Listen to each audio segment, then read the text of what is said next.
Medea és de totes les heroïnes de la mitologia grega, segurament la més complexa, la més sàvia, però també la més irracional.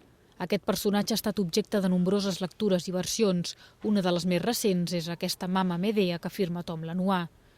Partint de les argonàutiques d'Apol·loni de Rodes i de la tragèdia Medea d'Eurípides, el resultat és un viatge molt personal en què el món mític de la Grècia antiga es barreja amb la realitat contemporània en una història d'amor i desamor entre dos personatges molt diferents.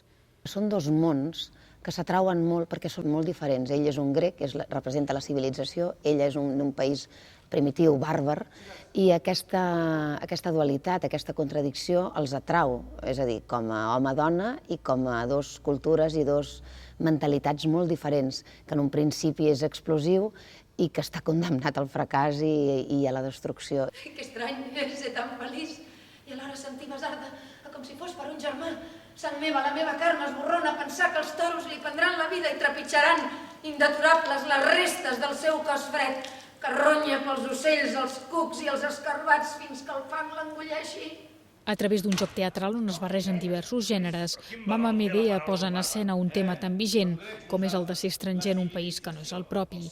En definitiva, el xoc de cultures. Està clar que en el text es parla molt d'aquesta atracció i alhora incomprensió del desconegut, no? Ens atrau, però alhora no som capaços de comprendre-ho realment.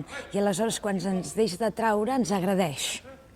Una miqueta el que passa amb la multiculturalitat, que ens atrau, és a dir, els occidentals ens atrauen molt altres cultures, però en realitat les comprenem realment, podem dialogar amb elles o només ens fixem en la façana de les altres cultures o inclús ens fixem només en allò que considerem dolent d'altres cultures, no?